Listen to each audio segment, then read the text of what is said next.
a gravação.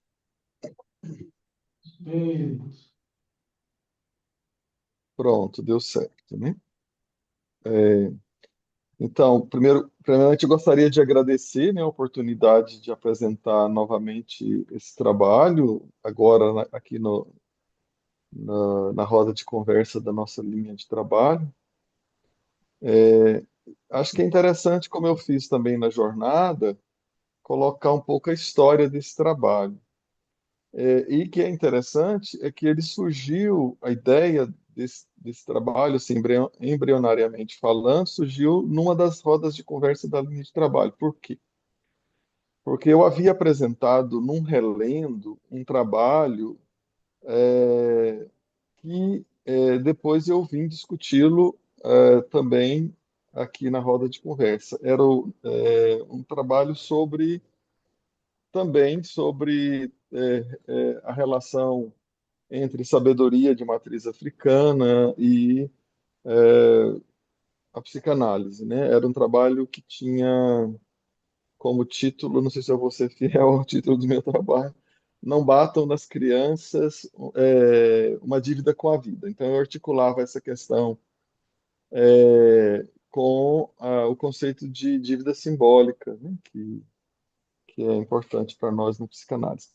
Na ocasião, na reunião, na roda de conversas, surgiram perguntas sobre o meu caminho no candomblé e a relação disso com a minha análise pessoal. E na ocasião, a Priscila, que era uma das coordenadoras da linha de trabalho, me procurou depois e disse: Isso que a gente conversou na linha de trabalho vale um artigo. E aí, um ano e meio depois, eu escrevo Pomba ou Pombo, a rua, uma casa e um continente. Esse eu não apresentei em nenhum evento, mas ele saiu no Correio sobre racialidades. E na ocasião, a Marta, Marta Conte, né, que também tinha escrito nesse número do Correio, depois me procurou. Na conversa, a questão que ela trazia era como que eu conhecia o candomblé, as religiões de matriz africana, porque quem lê o artigo Pomba ou Pombo, a rua, a casa, o continente, eu acho que alguns de vocês leram, porque foi sugestão da Marta e eu coloquei no grupo, não vai entender de primeira mão que o analisando ali sou eu, e eu falo de um fim de análise, de certa forma, ou de uma travessia de fantasia, né, na minha análise pessoal. Então, a questão da Marta era como é que um analista pode escutar esses significantes sem ter conhecimento da, da experiência ancestral de matriz africana. E a parte, assim, provocado por isso, né, que ela me trouxe como questão, é que eu topei, né, apresentar um trabalho na jornada de abertura, né, da POA. E aí eu escrevi então esse trabalho. Conversando com o Jaime, a gente achou por bem que eu apresentasse de novo o trabalho aqui, e não recortes dele, porque possivelmente alguns de vocês não estavam na jornada, e eu não me sentia à vontade de compartilhar o texto, porque ele ainda vai ser publicado, né, na revista impressa da associação. E eu não sei se seria, né, assim, né, uma boa ideia já colocá-lo em circulação antes da publicação. Então, eu espero que não seja cansativo. Eu vou apresentar e depois a gente abre a conversa. Pode ser? Vocês concordam? Sim. Então, tem como título Ética do Limite entre Saber e Poder, o sujeito na encruzilhada das ancestralidades anteriores à colonização. Convidados a pensarmos sobre as questões atuais concernentes à lógica do inconsciente, seu movimento de pulsão temporal entre abertura e fechamento, proponho aqui um recorte específico em torno da questão do saber e exercício do poder decorrente desse movimento pulsional, presente na cena transferencial como força que abre, mas também pode fechar o circuito pulsional na forma de resistência. Para tanto, tomarei como eixo o que nos indica Freud sobre esse tema, bem como o que nos aponta Lacan, especificamente nos seminários 11 e 17, com o objetivo de articular lógica do discurso do analista, sujeito suposto saber, ato analítico e as questões atuais referidas à colonialidade do saber. De início, lanço duas questões. Primeira, como sustentar o ato analítico diante da tensão entre a ambígua fixação no lugar de saber e a introdução do corte nessa dita fixação? A segunda questão, quando a condução de uma análise pode funcionar como operador de colonialidades, de manutenção da colonialidade, ou produzir efeitos de decolonização? Então, são essas duas questões colocadas de início. Vejamos. Em Freud, a questão da abertura do inconsciente na cena transferencial aparece desde o início, bem cedo, como um fenômeno ambíguo. Em Recordar, Repetir e Perlaborar, de 1914, afirma que o analisando, abro aspas, não se lembra de mais nada do que foi esquecido e recalcado, mas ele atua com aquilo. Ele não o reproduz como lembrança, mas como ato. Ele repete sem, obviamente, saber o que repete. Fecho aspas. Assim nos leva a compreender que o neurótico, de início, não recorda o recalcado, mas o repete em ato, inclusive na sessão. Sobretudo na transferência, por supor, de forma libidinal, um poder e saber no analista. Mas acerca de tal poder do analista, no seu artigo intitulado Sobre o Início do Tratamento, de 1913, Freud nos adverte, aí eu abro aspas, o médico analista consegue muito, mas ele não consegue determinar ao certo o que ele trará à tona. Ele introduz um processo que é o da dissolução dos recalques existentes. Ele pode supervisioná-lo, estimulá-lo, tirar obstáculos do caminho. E certamente pode também estragá-lo em larga medida. Fecho aspas. Ao considerar essa ambiguidade, Freud parece não apostar num saber absoluto do lado do analista, mas, ao contrário, nos adverte que o fazer clínico supõe uma prudência ética. Em Construções em Análise, de 37, ele sustenta que a confirmação de uma construção se dá, antes de tudo, por parte do analisando, não necessariamente por um sim, mas pode ocorrer por meio de sonhos, atos e lembranças. E é isso que faz a análise avançar. No artigo Pomba ou Pombo, é um fragmento de um sonho que desencadeia todo um processo associativo, né? Quem leu vai lembrar. Mas pode ocorrer, desculpa, e é isso que faz a análise avançar. Tá, eu li. Esse pressuposto do saber, como uma possibilidade ambígua do lado do analisando, será radicalmente acentuado por Lacan no Seminário 11. Ele nos leva a entender, nesse seminário, que o inconsciente é um efeito da linguagem sobre o sujeito, que se manifesta de forma descontínua, de tal forma podendo ocorrer na transferência uma passagem de poderes do sujeito ao grande outro.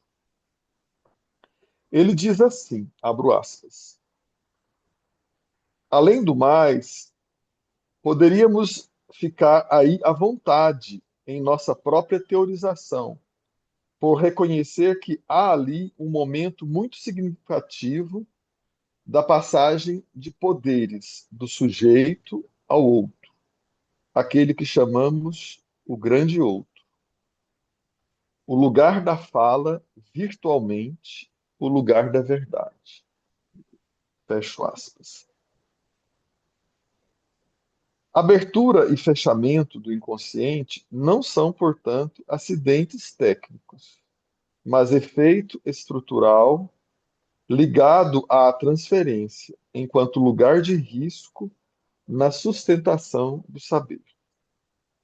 Certamente por isso, Lacan introduzirá o conceito de sujeito suposto saber, que é aplicado tanto ao analista como ao analisando, né?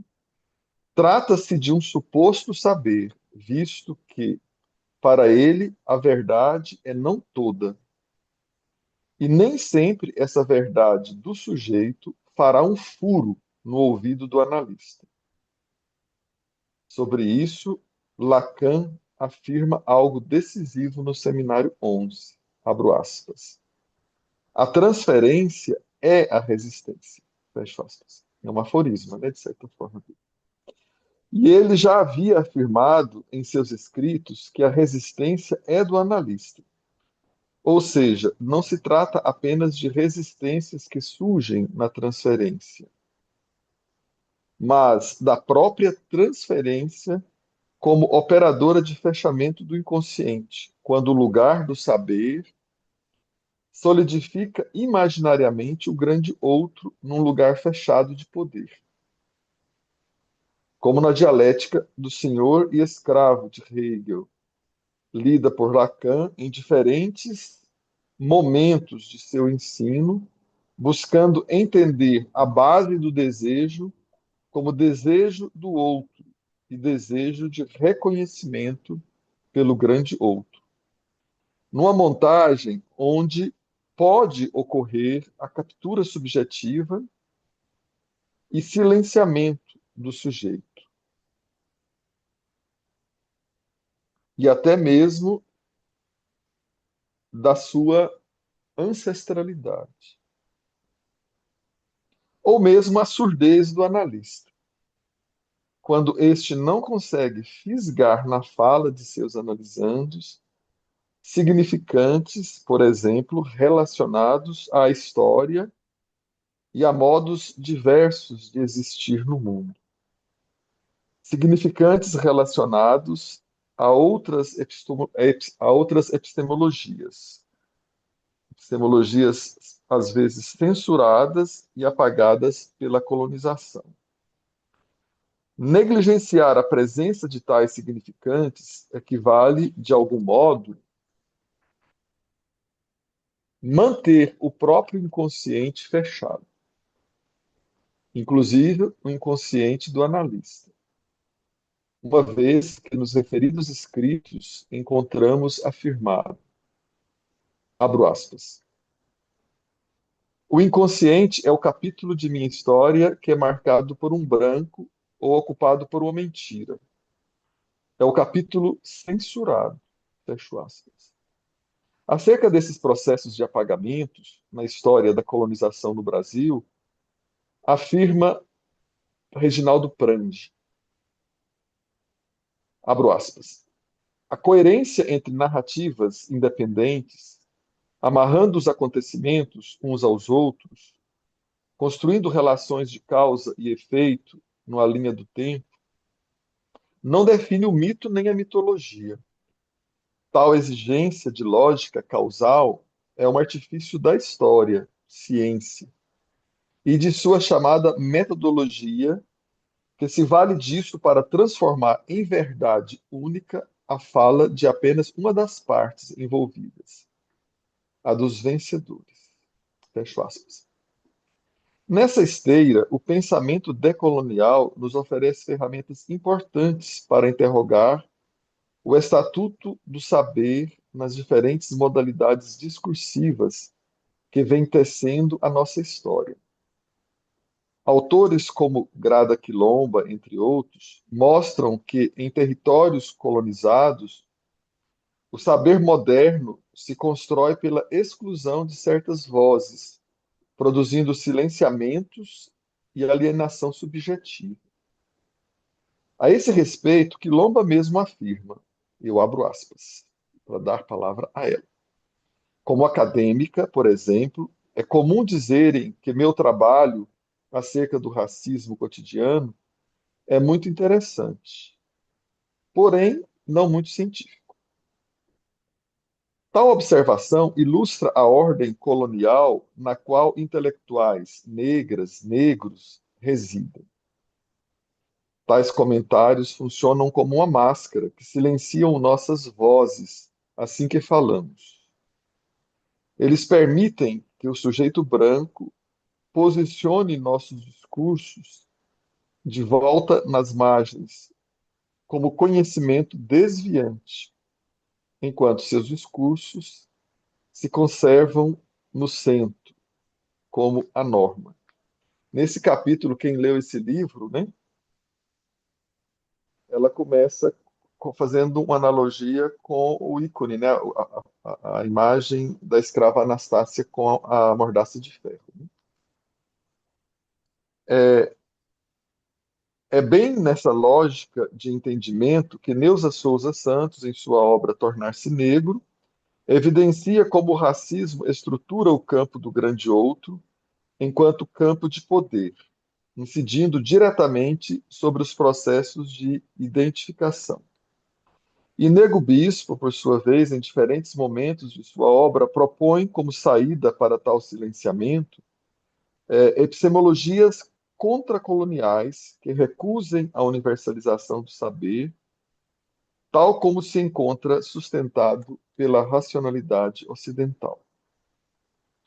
Pergunto-me, portanto, como o Lacan do Seminário 17 reagiria ou dialogaria com esses pensadores decoloniais. Inspirados por ele, que sempre topou uma boa conversa com as subjetividades de seu tempo, nós que hoje aqui estamos, somos desafiados a sustentar esse diálogo. Essa tarefa nos cabe na atualidade.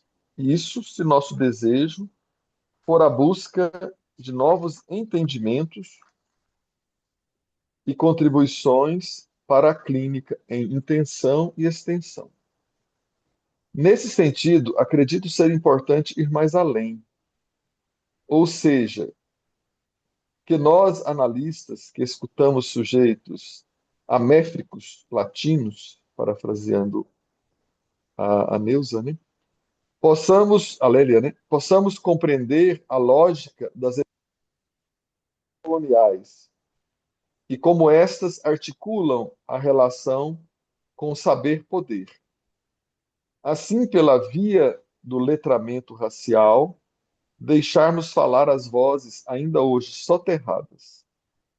Escutar tais vozes como quem se surpreende diante de pulsantes aberturas do inconsciente. Sabemos que Freud, no seu tempo, demonstrou interesse pelos povos originários, sobretudo da Austrália. Porém, se referia a eles como povos primitivos ou selvagens, através de uma lente evolucionista cultural comum no início do século XX. Para Freud, esses povos representavam uma etapa anterior, mais próxima da infância da humanidade, ou mesmo o conceito de neurose universal. Visão que permitiria compreender o funcionamento psíquico original, mas não parece que reconhecia neles um saber uma epistemologia ou mesmo uma estrutura de pensamento complexo a ser considerada. Bom, essa é uma opinião minha, não sei se todos concordam, né? Lacan, já em diálogo com a antropologia e a etnologia, concebia as tradições indígenas e africanas não como formas primitivas de pensamento, no sentido evolucionista, mas como manifestações complexas e puras da estrutura simbólica humana. Mas isso ainda me parece pouco. Compreendo que a distância não seja simples para o observador compreender como se estrutura as formas de pensamento e transmissão no seio das comunidades originárias, pois se trata de comunidades de tradição oral e que não funcionam numa lógica de doutrinação para quem as visitas ou nelas ingressam, são recebidas como pessoas a serem doutrinadas. Não praticam catecismo, nem pregação. Não possuem um corpo de conceitos a ser ensinado numa relação de maestria. Se tomamos de início as comunidades de matriz africana, como os terreiros e outras formas atuais de aquilombamento, é possível perceber que nesses territórios a transmissão do saber não se dá por recursos teóricos ou explicações totalizantes e universais. Antes de tudo, a transmissão se passa num fazer junto, por estar presente na casa, no local, por repetir, ainda sem saber o porquê. O saber não é comunicado como numa lógica rigorosamente racionalista no modo ocidental. É, antes de tudo, incorporado. O corpo é tomado como arquivo de uma inscrição que recobre e recorta esse corpo. Funciona como arquivo vivo do saber, tal como entendemos ser o recorte pulsional sobre o corpo de um sujeito. A transmissão em tais tradições também se dá por todas as vias, gestos, sons, cheiros, ritmos, posturas, modos de silêncio, maneira de esperar, forma de se dirigir ao outro e ao sagrado. Não se ensina o que significa um gesto, pois esse faz sentido ao ser realizado no tempo certo.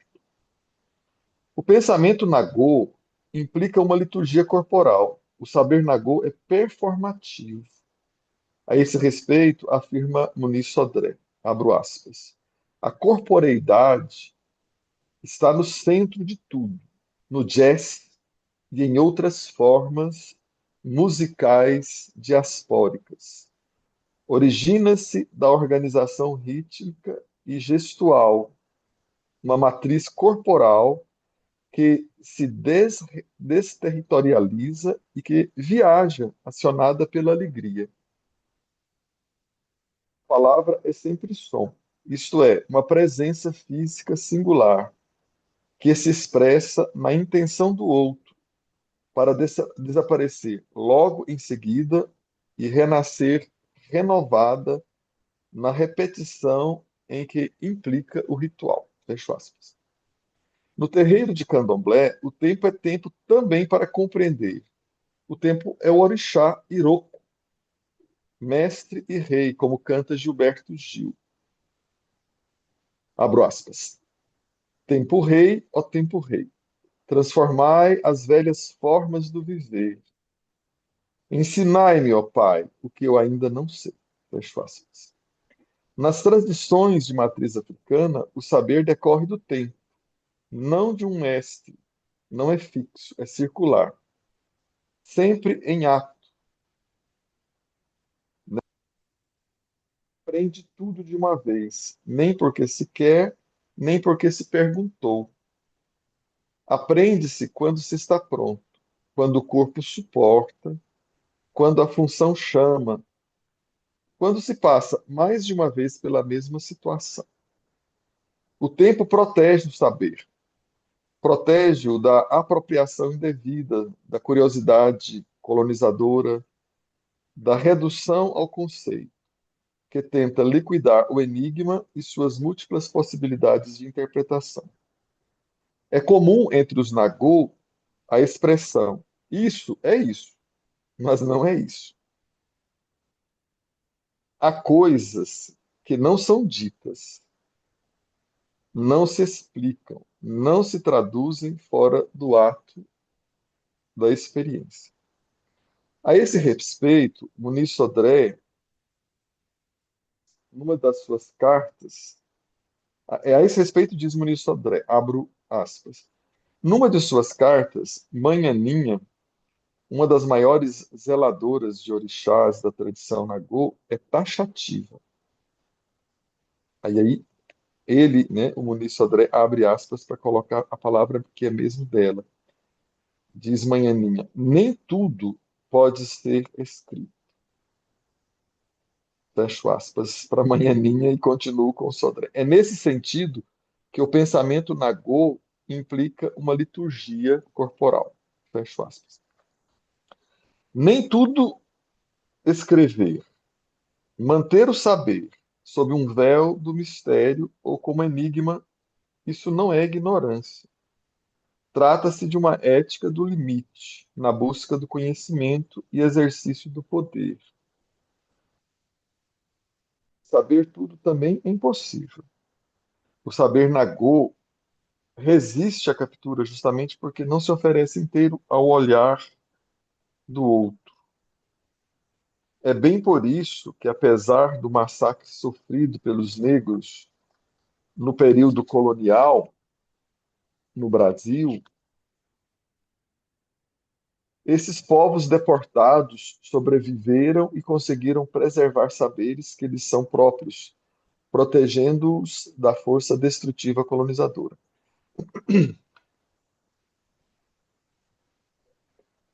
Aprender, portanto, numa comunidade de matriz africana é ocupar um lugar para além de adquirir um conteúdo, tal como na lógica do discurso do analista. Não é possível explicar um consciente, nem antecipar um saber ao sujeito. Em ambos os casos, o saber emerge nunca como propriedade, sempre como efeito de uma experiência e ato. No que se refere ao estatuto do saber e busca do conhecimento nas tradições indígenas, proponho uma aproximação a partir da leitura de A Queda do Céu, que eu não tenho, né, assim, uma experiência iniciática em religiões indígenas. Então, eu acho que, assim, esse livro ele é interessante por conta disso que o Schopenhauer vai dizer agora. Como afirma Schopenhauer, esse seu livro não é sobre um saber, mas um ato de transmissão. Aí abro aspas para o Schopenhauer. Ele diz: gosto de explicar essas coisas para os brancos, para eles poderem saber. Poucos são os brancos que escutaram nossa fala desse modo. Assim, eu lhe dei meu estudo. Ele está falando com, né, o Alberto, né, que é quem transcreve, né, a fala dele. Assim, eu lhe dei meu histórico. Deixa eu ver aqui.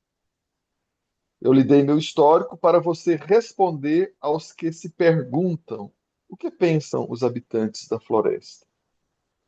Antigamente, nossos maiores não contavam nenhuma dessas coisas, porque sabiam que os brancos não entendiam sua língua. Por isso, minha fala era algo de novo para aqueles que a quiserem escutar. Fecho aspas. Não se trata, então, de uma obra explicativa nem etnográfica, no sentido clássico. É como o próprio Schopenhauer insiste, um gesto de endereçamento ético, uma palavra dirigida ao branco, na tentativa de consequências da queda do céu, tanto para os povos da floresta quanto para os brancos. Ele não ensina em sua obra o xamanismo.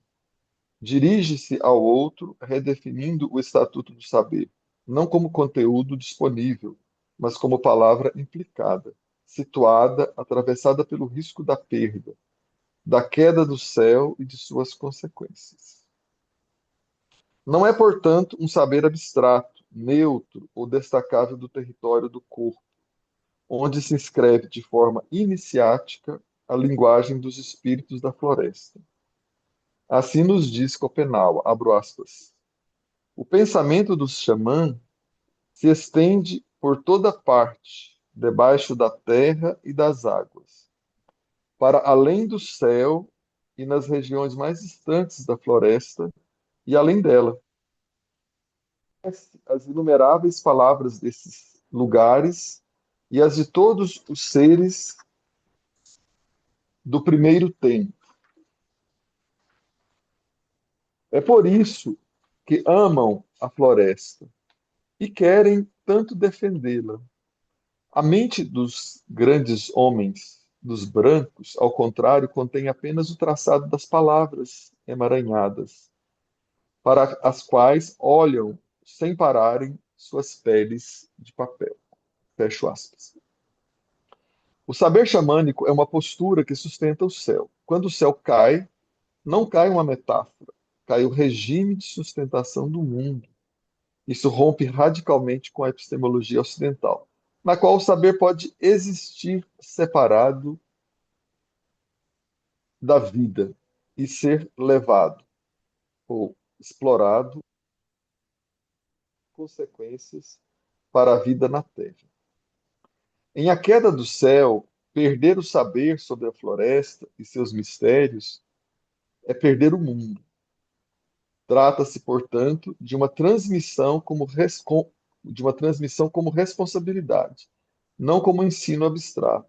E nem se trata tão pouco da utilização do saber de forma obsessiva, como exploração que não mede as consequências para a continuidade da vida no planeta. Assim como na lógica do pensamento Nagô, a transmissão do saber xamânico não se dá por pregação, por aulas ou por universalização do conhecimento. O xamã não ensina conceitos, ele se transforma, sonha, faz passar pelo corpo aquilo que deseja transmitir. Schopenhauer deixa isso que o saber sobre os Shapiri, espíritos da floresta, não é algo que se aprende por curiosidade. Ele exige iniciação, sofrimento, tempo e risco. O risco que se corre na sustentação do desejo. Aqui, transmitir não é esclarecer, é expor-se. Um ponto fundamental dessa sua transmissão é a crítica ao desejo do branco de saber tudo, querer nomear tudo, classificar tudo, possuir tudo, separar o saber da dimensão do cuidado com a vida. Esse desejo é apresentado como destrutivo, como fechamento, como queda do céu. Essa crítica articula-se diretamente com a colonialidade do saber. Um saber que se acumula, se explora, é o mesmo que derruba a floresta e faz o céu cair. O livro foi adaptado para um filme que está na Netflix, né? E tem falas do Copenau nessa direção que são impactantes. Trata-se de uma utilização selvagem do saber. O que nos propõe Copenau se trata também de sustentar o velamento do saber, como cuidado e postura ética. Ele insiste que há coisas que não devem ser ditas, traduzidas ou entregues. Mas isso não é ocultismo por ocultismo, nem recusa ao diálogo. É proteção do mundo, do ecossistema e, por que não, de cada sujeito. Isso nada tem a ver com negação de transmissão do saber, mas sim de um critério ético, onde não há comando de saber, não há ensinamento. Antes de tudo, a sustentação de um vazio operatório. Xamã, assim como o analista, não garante o mundo, não garante o sujeito, responde ao que ameaça sua queda.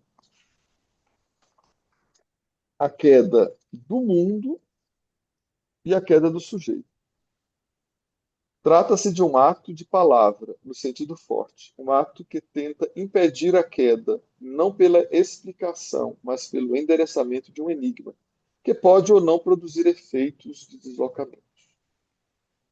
Compreender a lógica presente em tradições ancestrais anteriores à colonização nos permite pensar percursos analíticos com sujeitos localizados na encruzilhada de diferentes cenas que o constituem, onde a prática da psicanálise, tal como foi proposta por Freud, se traduz numa operação capaz de convocar, de forma ética, essas cenas e os traços ancestrais de cada sujeito. Seus escombros soterrados, apagados ou sob o efeito de uma mentira.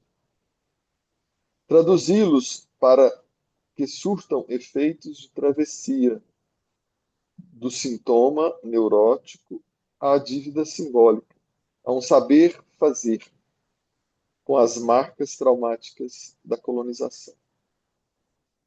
O sujeito suposto saber não é apenas um operador clínico, mas pode também ser um operador ético e político na posição do saber. Articulando os pressupostos da psicanálise ao pensamento decolonial, é possível pensar o ato analítico como possibilidade de operar uma decolonização ou descolonização que permita ao circuito pulsional prosseguir seu destino ético. Pois o ato analítico não confirma o saber instituído como sintoma, mas antes produz desidentificações com ideais que não representam a verdade ou não representam de verdade o desejo do sujeito. Entre estes, o ideal da branquitude. Por fim, penso que a transferência pode ser entendida como operador central da clínica, bem como ponto de risco, onde se articula nossa ética. É nela que a colonialidade do saber pode ser evitada ou se reproduzir. O discurso do analista, tal como formulado no seminário 17, oferece uma lógica à altura de sustentar o ato analítico como corte e amarração do sujeito, num ato onde cada sujeito é convocado a contar e restabelecer a sua história. E esse ato, longe de ser neutro, tem implicações clínicas, éticas e políticas, que supõem uma postura diante das diferentes ancestralidades que fundamentam o enigma de cada ser e suas diferentes maneiras de existência no mundo. Tal postura me parece próxima do que afirma Walter Ugumãe, abro aspas. Quero estar sempre diante do enigma e sempre capaz de motivação, para que cada instante se faça alegria, e essa seja a minha mais abundante retribuição aos que não cessam de me buscar, aos que não cessam de me amar. Fecho aspas. A psicanálise, nesse sentido, não se define por um saber capaz de discernir todo o enigma do ser, de dominar a totalidade do conhecimento, mas por um ato que desorganiza as certezas, inclusive as suas próprias, enquanto campo teórico e prático. Então, esse foi o trabalho. Aí fica, então, agora aberto, né, para vocês colocarem questões. Pode ser? Vocês estão me ouvindo bem? Parece que o meu fone de ouvido está dando sinal de bateria. Será? Sim, aqui a gente ouve bem. Ah, que bom. Na tela, quem quiser intervir pode levantar a mãozinha e aqui levantar a mão também.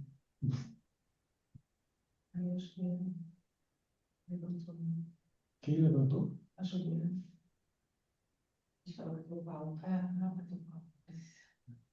Não, não, aquilo foi o aplauso, assim.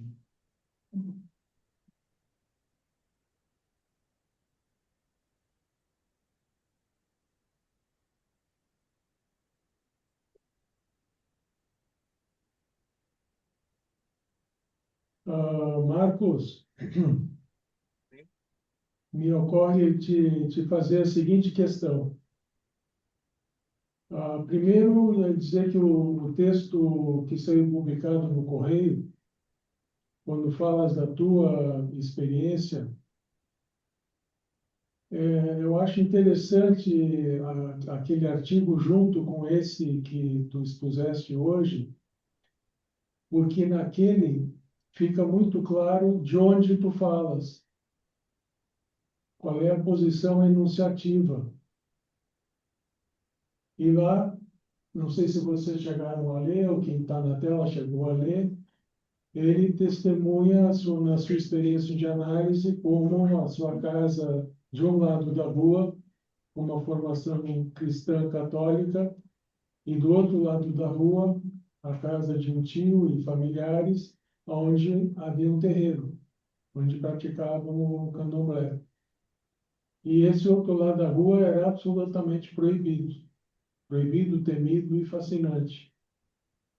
A minha pergunta para ti é a seguinte, assim, ali naquele artigo tu falas do longo trajeto de travessia de um lado da rua para o outro. E a pergunta é assim, nessa experiência de análise, que eu acho que a análise passa por ser uma experiência e não um mero saber. A gente pode estudar psicanálise e nem por isso ter a experiência analítica. Então, a experiência de passar de uma formação católica, de poder ter feito essa travessia para o outro lado da rua e buscar essa raiz ancestral do candomblé. Como é para ti conciliar, como fazes o trânsito entre uma experiência e outra? Porque eu acho que a elaboração do teu trabalho de hoje, tu abordas essa questão. E, por fim, me parece assim que a questão do analista depende da posição, assim como trata de escutar a posição enunciativa do seu analisante, isso depende da posição enunciativa da sua escuta, uma escuta enunciativa, o lugar de onde ele escuta. E esse me parece ser o desafio que as várias abordagens que propuseste no artigo de hoje representam.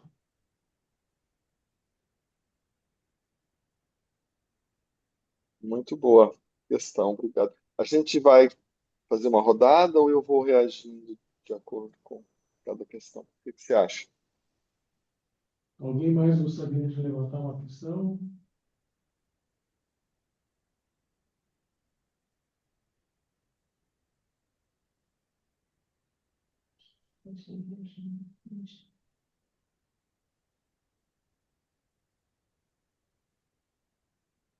Vai reagindo, Marcos. As questões virão. Beleza, certo.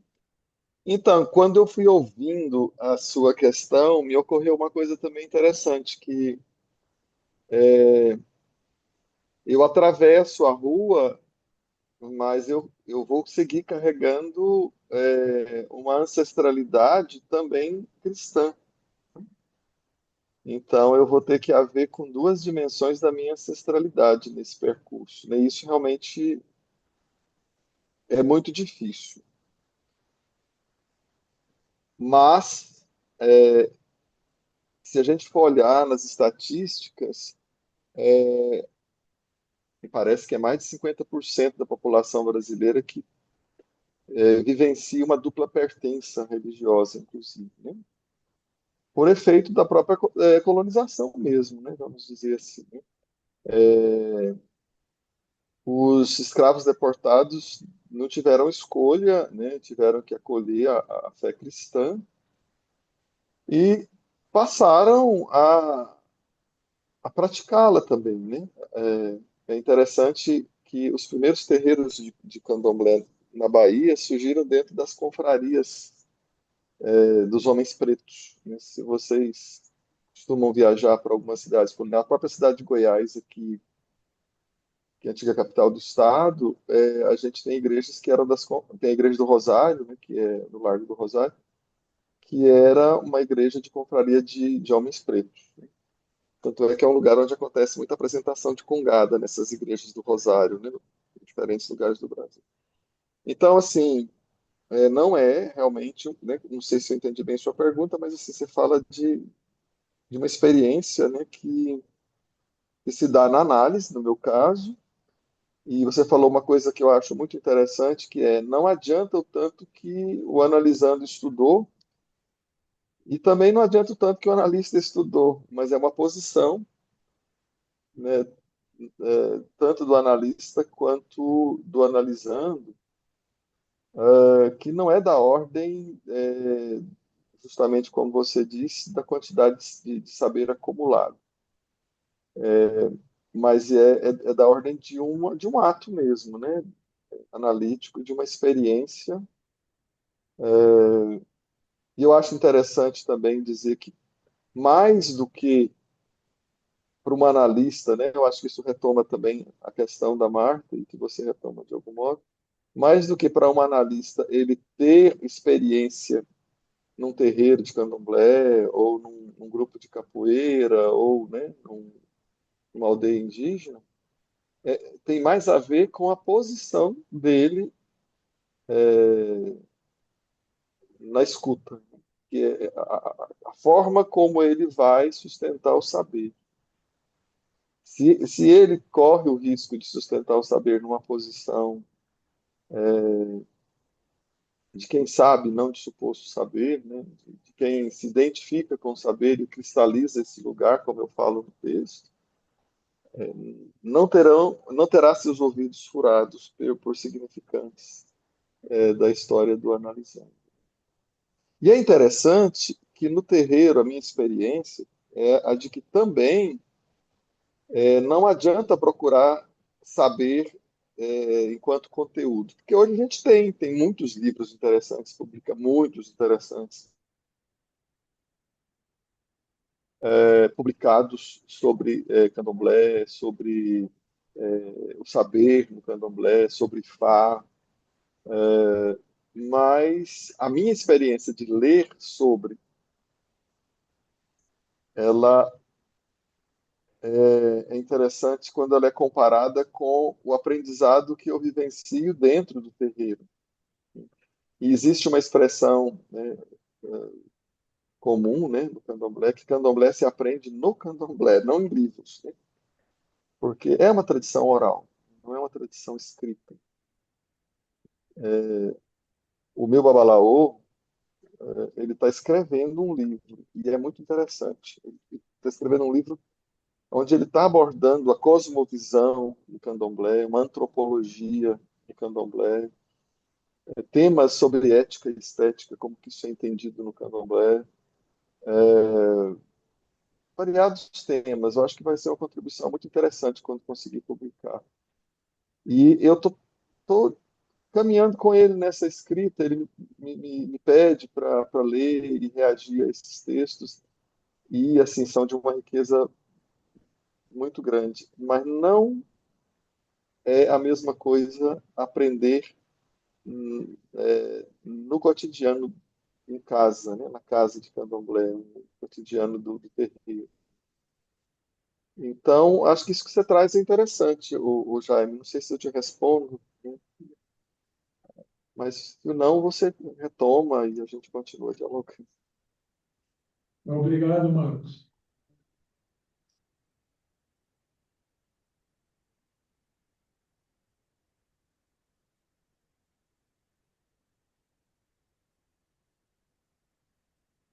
Que silêncio é esse, gente? Não foi legal a leitura, não, é?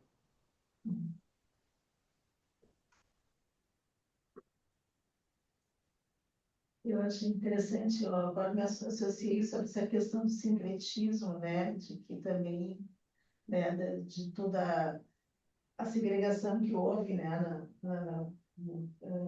e também provocou, de uma certa forma, uma possibilidade de transformação dessa cultura que estava sendo colonialista, né, chegando assim, e das diferentes manifestações sincréticas que a gente vê na cultura brasileira, assim, né, eu estava pensando até ali nas festividades que aparecem populares, né, travestidas de festividades católicas e que, na verdade, tem bastante da raiz africana, assim, ali na mesmo no Partenon, a igreja São Jorge, né, tem uma festa popular que é lindíssima, assim, a gente aqui tem né, tem uma marca grande em Porto Alegre das igrejas da tradição africana, assim, né, das noblegos, assim, e é muito assumida, é muito bonita, assim, né, o dia do São Jorge, né, que é Exu, acho, né, Bogum, né, que, e que né, ela é invadida, né, ela é uma igreja que ela é sincrética, né, tanto que quem sempre vai, quem assume lugar lá é pago, tem que ter essa abertura, assim, né, de ser mais, e achei super interessante, assim, enquanto isso, assim, realmente é uma outra produção, assim, né, que tem a ver com esse encontro, né? E com essas. Nossa, eu acho que eu queria falar. Conseguiram ouvir bem a Tatiana? Eu não, tá bem difícil. Aonde? Eu ouvi, não sei por quê. Ah, Ouvi então bem. o que importa? Não, vocês também. É uma roda de conversa. Aqui deu para ouvir. Bom, Aí eu, tentaremos eu mais alto aqui, nós que estamos presenciais aqui. Marta,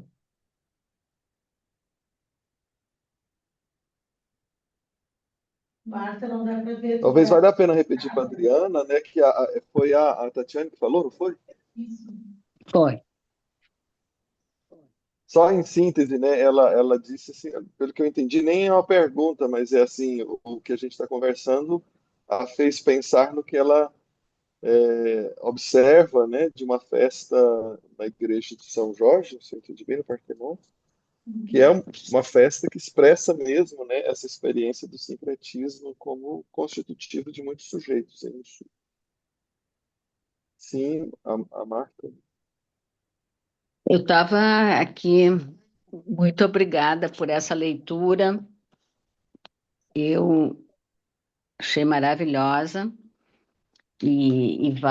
tu vai construindo, né, um percurso e que vai nos dando a mão nesse universo que é tão difícil da gente se aproximar, até se aproximar.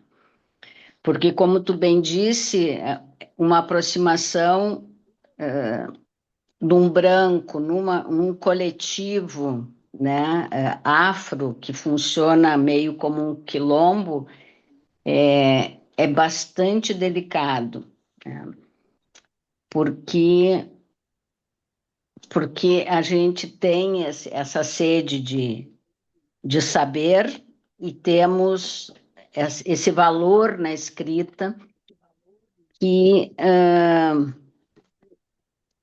é um outro tempo, né? Como tu disseste ali, é o tempo de estar participando, de se sentir afetado, de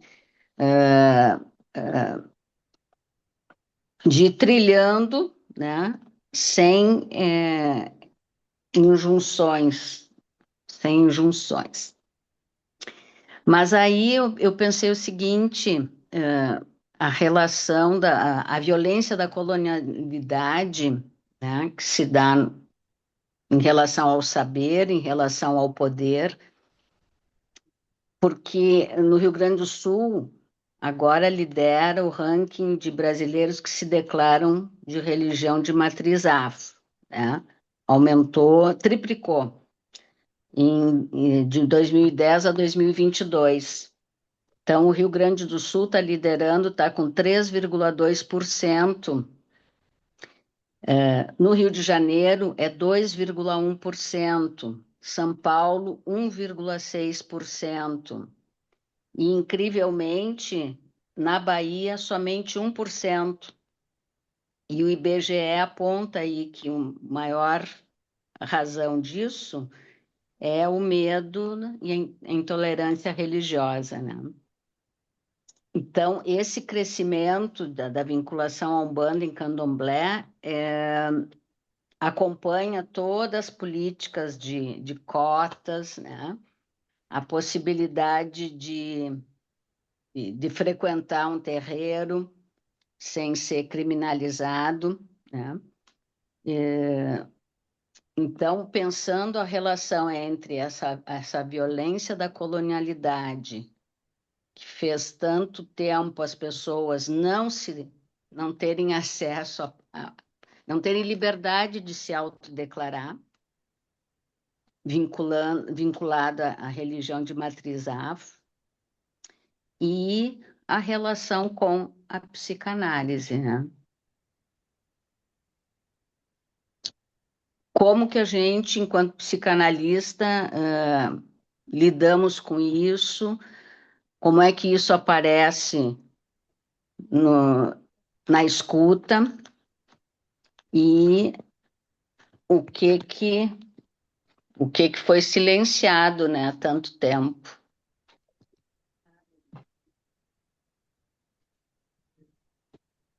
Vamos girar um pouco, né? Juliana, Boa noite. Boa noite, pessoal que está aí na poa. Boa noite, quem está aqui na tela. Marcos, eu te ouvindo, é só um comentário, na verdade. Eu não sei se você chegou a ouvir a fala do professor Muniz Sodré Flip, e você falando sobre da sua experiência do candomblé, de que da diferença da leitura e do que foi no terreiro, ele vai dizer da experiência dele de análise, que ele não se lembra de nada do que a analista dele dizia para ele. E que ele atribui ao efeito da análise ao encontro, à potência do encontro e da experiência do que foi atravessar a análise com a analista dele, né? E fiz essa associação enquanto você dizia da diferença de ler e da experiência do terreiro. Interessante. Eu não li, mas obrigado por compartilhar. Eu mando para você Mas me depois. mande, por gentileza. Aham. Por gentileza. Bibiana, Olá, boa noite. Não sei se dá para me escutar bem, sim. mas Show. eu também fiquei pensando assim, só um comentário também sobre o teu texto, né? Que tem um momento que tu fala que aprender nessas comunidades de matriz africana é ocupar um lugar, e aí tu continua. Mas eu fiquei pensando desse aprender como ocupar um lugar, um pertencimento, estar presente em comunidade, né? E o quanto que isso é diferente, talvez, do paradigma colonial de um sujeito substituível, né? Ver um sujeito como um sujeito de fato, com uma própria subjetividade, com o próprio desejo, pertencendo àquela comunidade e aprendendo conjuntamente, ocupando um espaço. Fiquei pensando isso com o teu texto. Pensando o quanto que isso é uma posição completamente diferente de escuta também, né?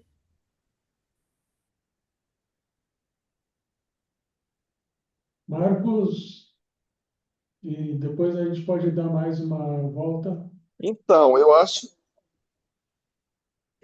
que são, assim, tanto a fala da Marta como da Juliana e da Viviane, elas prosseguem, né, assim, vão continuando a escrever isso que eu tentei trazer, né, de alguma forma. Isso que a Marta traz, eu acho muito interessante da gente ter, né, como contexto atual, né? Assim, eu fico pensando, né, assim, a Marta falou assim, um branco entrar, né, num espaço de aquilombamento, como diz o samba, né, é importante pisar devagarinho, mas eu acho que também é muito provável que, tanto numa experiência, num aquilombamento, ou mesmo numa análise onde se pode ir, né, buscando as raízes ancestrais, eu acho que não é de se surpreender que mesmo um branco, com todas as características brancas, de repente descubra também raízes ancestrais ligadas à matriz africana ou indígena, né? Assim, conta essa história aí, né? E mesmo a Marta traz esses dados, né, de gente que está se assumindo no Sul. Eu acho que, assim, não é de se espantar, né, que um branco, branco, branco tenha um pé na senzala, né? É ruim dizer na senzala, né? Mas é melhor dizer um pé na África, né? Eu acho que é bem mais bacana. Eu fico pensando, E o que a Juliana trouxe, eu acho que vai nessa direção. Oi?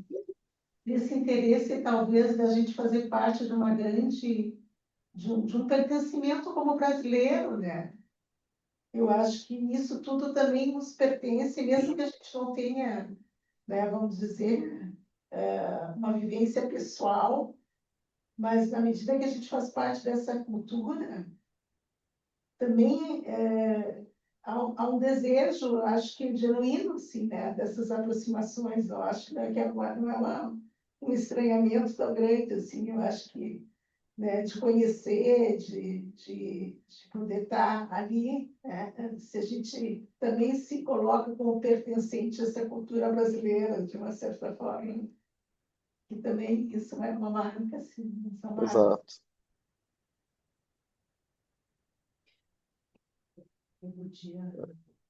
Eu acho que o que você trouxe, eu acho que, né, ajuda muito nessa direção, é muito interessante. Acho que o que a Marta trouxe, né, é muito interessante, porque essa realidade da Bahia, né, assim, ela é preocupante, né? A dificuldade que hoje o povo de matriz africana, num estado, né, que é uma África, né, no Brasil, de repente tem dificuldade de afirmação da sua ancestralidade. Isso mostra o quanto ainda a força colonial opera, né? E o quanto, em análise, é importante deixar, né, comparecer ancestralidades. Ancestralidades, né? Eu acho que não é diferente também ancestralidades italianas, alemãs, né? No caso do Sul, né? Mas essas são mais fáceis, porque não tem essa força contrária, né? De negação, de recalque mesmo. Sim. Boa noite, Não Marcos. sei se... Discutam um pouco Quem está falando, desculpa. aqui, ó, aqui dentro da sala na Poa. Ah, Boa te noite. vi agora. Sim. Boa noite. Eu ouso fazer um cumprimento, que nós estamos em agosto, a Totô para o orixá do mês, que possivelmente foi um dos que sustentou a cura do professor Muniz Sodré, que me emociona tanto te escutar falando, e agora a lembrança da Juliana. Concordo, Juliana, que memorável essa entrevista, né, do Angu de Grilo, né, com a Flávia Oliveira, é muito boa mesmo. E aí eu fiquei pensando nessa ideia do tempo, quando o professor, nessa entrevista, fala sobre o uma rede que se formou para que ele se curasse. E, gente, assim, o professor Rui Sodré, ele ficou à beira da morte, assim, foi logo no início, assim, naquela uma leva, quando a gente passou a entender que havia internação, que estávamos todos trancados dentro de casa, e na pandemia, obrigada. Na pandemia, né? Na Covid. Isso. Exatamente, na Covid, ele é um sobrevivente. Ele cita nessa entrevista, assim, eu sabia disso, assim, porque eu estava acompanhando, eu estava na rede de reza, às 18 horas, para a professora Rui Sodré. Mas ele lembra disso, eu acho relevante esse horário, assim, sabe? A ideia de um tempo de encontro, como um tempo que, sim, na psicanálise, nesse exercício, a gente exalta, assim, um tempo necessário para escutar, um tempo para que a palavra se abra. Mas que tempo hoje a gente se dá? Se na época nós estávamos, né? E eu tenho uma escrita na época sobre isso, aqui no Correio da Poa, sobre o lockdown, sobre as encruzilhadas e a nossa posição de analista dentro de casa, assim, né? Um certo privilégio, sendo que não é um privilégio, a gente estava exercendo uma possibilidade de cuidado que outras pessoas não tiveram. Mas que posição e que tempo a gente consegue exercer hoje numa cidade, e eu falo aqui de Porto Alegre, né? Então eu só posso falar sobre aqui, onde a gente olha para muitos lados e encontra incorporadoras erguendo edifício no lugar onde tinha uma edificação com um gradil, onde tem um formato de adinkra, que é uma referência afrocentrada. Então, essas imagens referenciais do Unigó. Então, assim, que tempo a gente se dá, né? Porque a gente saiu de trás do exclusivo home office, voltamos, uma parte de nós, para os consultórios, e que cidade a gente encontra, sabe? O que, que a gente consegue ver e também escutar para poder ampliar essa escuta assim, na clínica. Sabe? O que, que é possível ampliar? Ou se ao contrário, a gente precisa ver que a gente se encolheu, sabe? Olhar para isso sem romance, assim, sabe? Estou me perguntando sobre esse limite, né, que a gente está atualizando, assim. Não quero parecer pessimista, ao contrário. Lembrando que esse é um mês de cura, né? Então vamos se dar as mãos.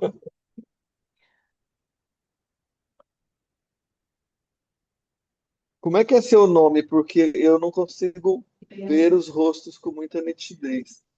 Helena, Você é a? Ah, Helena. você é a Helena.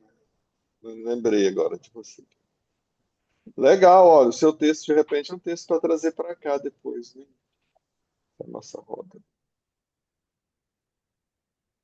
E a Totô, né? Para o mês de cura, assim.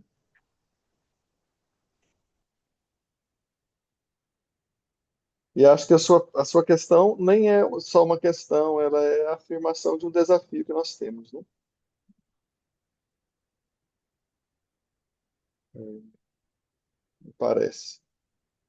Esse nosso físico, mas eu acho que esses silenciamentos, né, que a gente estava falando, né, das religiões, também tem a ver com toda essa cultura também segregativa, né, que a gente tem vivido, assim, até dessa dominação religiosa também, neopentecostal, etc e tal, e o preconceito, né, que tem uma certa reafirmação de preconceitos, assim, de situação, assim. A partir do meu trabalho público, né, eu vejo que as pessoas, quando chegam, às vezes têm muita dificuldade de falar da religião elas, que elas frequentam, assim. Não é, tem algo do silenciamento nesse sentido, assim, como se também isso fosse ser censurado, assim, então, não poder falar disso, assim, de algo que marca tanto, né, constitutivamente, algo, né, que bom que tem um pouco isso, né. Que o sofrimento passe daí também, né? Desse lugar de não poder exercer.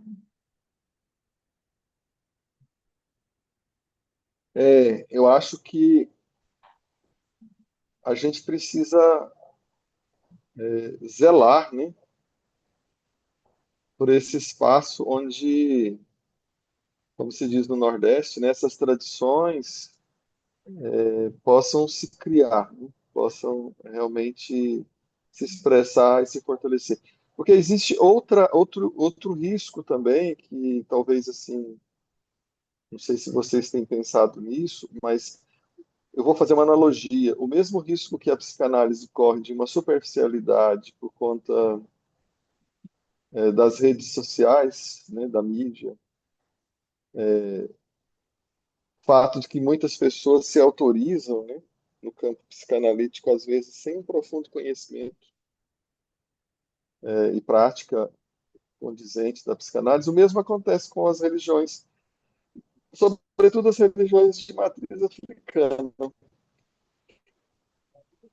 mas as indígenas também, né? Assim, muitas pessoas que se autorizam e se afirmam como Babaorixá e Alaorixá, e às vezes não tem um, um enraizamento muito profundo, né, na ancestralidade. Acontece muito agora um movimento de jovens babalaús ou sacerdotes de Ifá que começam a atacar o candomblé, dizer que o candomblé, que as pretas velhas que fundaram o candomblé, que eram sacerdotisas, né, de religião de matriz africana da África, que trouxeram um profundo conhecimento e que se juntaram a babalaús que também vieram deportados, e assim surgiu o candomblé. Então começa a surgir um movimento de Ifá no Brasil que começa a ridicularizar o candomblé como sendo uma coisa superficial, sem conhecimento profundo. Então a gente vê que assim, a agressão ela também pode surgir do próprio interno, né, da própria realidade interna das tradições de matriz africana no Brasil. Assim, se vocês prestarem atenção no que vocês veem na internet, vocês vão ver situações como essa também. Ataque à Umbanda, ataque ao Candomblé, né, assim, como se não tivesse saber nessas tradições. Então, assim, é um momento muito interessante se pensar tudo isso.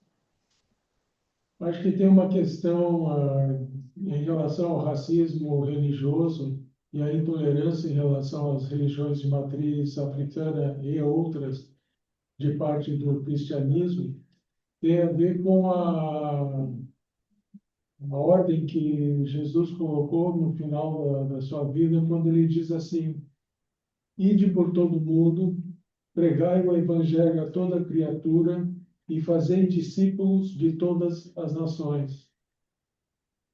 É preciso converter a todos à mesma fé. E daí a ideia, ao contrário, quem não se converte é do mal. Eu acho que isso faz parte do nosso dilema ocidental e o racismo que tem uma fundamentação também religiosa, não apenas econômica capitalista. Interessante. Daí vem o proselitismo, né? Sim, exatamente. Se tem uma coisa que até onde eu conheço não se verifica proselitismo é no candomblé. Agora, isso que eu falei agora há pouco, né, assim, de alguns, né, praticantes de Fá, é justamente uma coisa, infelizmente, que se compara a esse tipo de proselitismo, né, de atacar o outro como não tendo fundamento, não sendo sério. Ah, eu fui à África e lá eu aprendi. Na verdade, na África não tem mais, né? Uma tradição profunda, né? Tal como foi trazida na deportação dos negros, né? Pela colonização. Tem, mas não é uma coisa oficial, né? Na Nigéria ou no Benin. Então, assim, se vai lá, se faz fotos, diz, eu sou, né, alguém que estudou em África e o que tem no Brasil não vale a pena, né? Não presta, não tem raiz, não tem ancestralidade. Então, a gente tem, né, assim, uma realidade em que o inimigo é interno, externo, é do capitalismo, mas é, né, de próprias como disse o Jaime, né, do próprio cristianismo, e, por incrível que pareça, de brigas entre religiões de matriz africana. O candomblé não entra nessa briga, mas é muito atacado muitas vezes. Bom, nós estamos no finalzinho do nosso tempo. Eu não sei se alguém gostaria de fazer uma última questão. Eu. Márcio, Dale, Vanessa. escuta. Culto. Quem é que está falando? Marisa, tudo bem? Tudo. Eu estava pensando aqui, tu traz pontos bem importantes em relação ao saber, né, dessa transmissão das religiões de matriz, que decorre do tempo, da oralidade, do ato, como experiência, né? E me veio a questão do corpo. Esse corpo que dança, esse corpo que é afetado, que entra em transe. E esse corpo, estou falando do corpo negro, que na clínica, na minha clínica, autoriza de uma certa forma que a religião surja, que em transferência possa vir a acontecer. E é um enigma, né, que me persegue no sentido de que o efeito da clínica de um corpo negro, seja do analista quanto do paciente, esse corpo ancestral, esse corpo que entra em transe. Então, para além, né, desse saber da oralidade, dessa douta ignorância que a gente pode vir a fazer uma escuta clínica, a potência do corpo. Então, me veio um pouco isso, assim, a partir da tua fala. Muito bacana, Vanessa. Eu acho que isso é muito comum entre as religiões de matriz africana e o que se passa no processo de análise mesmo. Acho que você traz uma coisa muito interessante.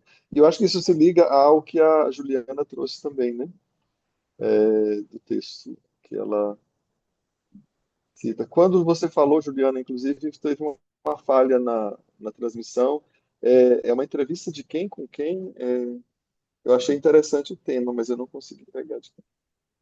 Uma entrevista do Muniz, é uma fala, Ah, do Muniz. na Flip, com aquela jornalista Flávia Oliveira e a filha dela, Isabela, que também é jornalista. Foi a mesa delas na Flip e o entrevistado era ele. E ele fala da análise dele, é isso? Fala da análise dele, análise pessoal dele. Uhum. Eu achei legal Elas pensar têm muita isso. reverência a ele, porque ele foi professor da Flávia na faculdade, ele foi professor da Isabela, foi orientador dela de TCC ou de mestrado, não me lembro agora. É bem bonita a entrevista. Legal, eu achei interessante pensar isso ligado ao que a Vanessa trouxe, né? Porque assim, você disse que ele disse que no final fica pouco, né? Assim, do ponto de vista de conteúdo de saber, mas fica uma inscrição de um encontro, né? Sim, Que é muita experiência do trânsito também nas regiões de matriz. Algo que é vivenciado, né? é da E que escuta, né? provoca deslocamento. Eu acho que ele Hum? menciona bem isso de se ver nesse lugar de ser escutado. Se não está falhando na minha memória agora, da entrevista, a referência de que ele faz é essa, do encontro e desse lugar da escuta. Isso. Juliana, se tu Muito puder postar essa entrevista Seria legal. no grupo, isso, né, sim. da psicanálise e racialidades, seria legal. Tá, eu não estou no grupo. Eu posso passar para o Marcos e aí ele passa para vocês. Tá bem. Pode ser. Eu tô botando ele entrar, não quer entrar no grupo? Juliana, tu não quer entrar no grupo? Pois é. Juliana, Bem Juliana, sabido. Oi, Seja bem-vinda. Ah, obrigada, quero sim. Então, e para poder ser incluídos todas que queiram no WhatsApp da linha, ah, manda um e-mail com o contato WhatsApp que a gente inclui no grupo. Aqui não dá para escrever, não fica gravado. Pode escrever aqui no chat, Pois é, fica gravado. se não ficar a gente avisa.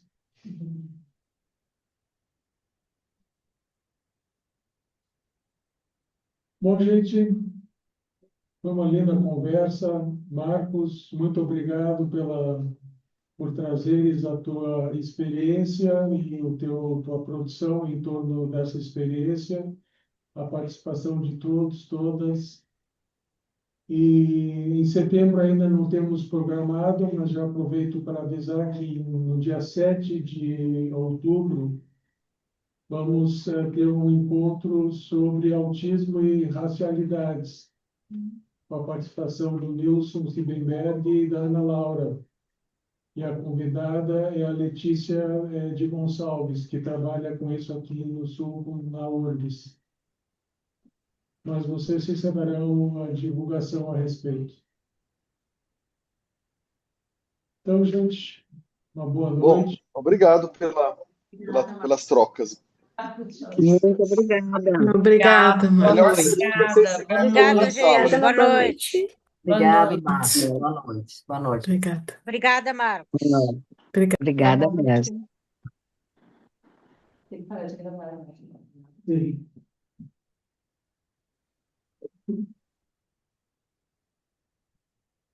Bom. Tchau, pessoal. Obrigada. Eu, Sofia, Deixa. gosto muito